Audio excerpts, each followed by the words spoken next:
I'm Teisha Bader with the JBS News Update for Wednesday, July the 27th, 2016. A Hamas terrorist who earlier this month murdered an Israeli in the West Bank was killed in a firefight with Israeli security forces overnight last night. In a joint IDF, Shin Bet, and Israel police operation, IDF troops went into the Arab village of Surif near Hebron to arrest members of the terror cell responsible for the July 1st murder of Rabbi Mickey Mark, and surrounded the home of one of the terrorists, 29-year-old Muhammad al-Faqi, who refused to surrender and opened fire at the troops. The IDF responded with anti-tank missiles, and Faqi was killed. The other 3 terrorist members of the cell were arrested. Mark, who was from the Jewish settlement of Otniel, was killed in a drive-by shooting along Route 60 near his home while he was traveling in a vehicle with his family. His wife Chava was seriously injured, and 2 of his children were lightly wounded in the shooting.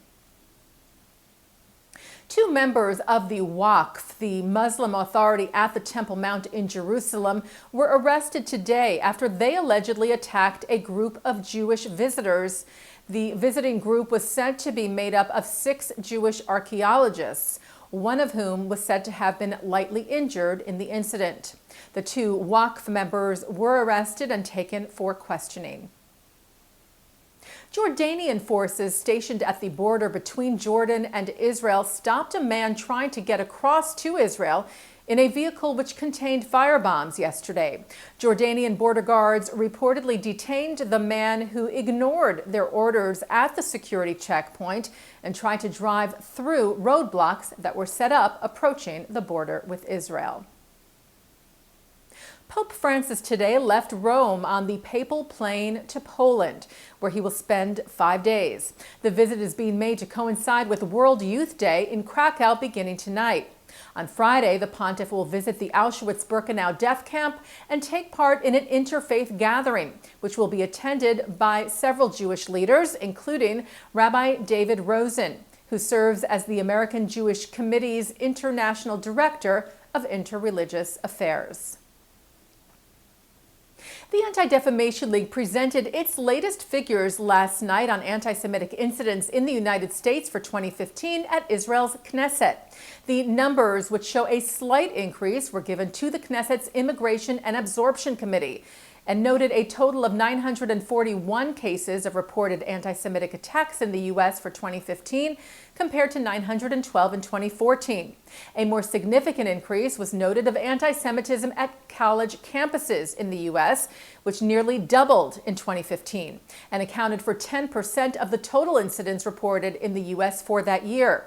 CEO of the ADL, Jonathan Greenblatt, said that while the general totals were somewhat steady from 2014 to 15, the trend toward anti-Semitic violence was very concerning. Greenblatt also pointed to more and more anti-Semitic sentiment being expressed on social media. He said online hate is particularly disturbing because of the ubiquity of social media and its deep penetration into our daily lives, plus the anonymity offered by certain platforms, which facilitates this phenomenon. The Jewish Federation of North America's Center for Advancing Holocaust Survivor Care will be accepting grant applications at the start of next month. The grants are to expand person-centered, trauma-informed services for survivors.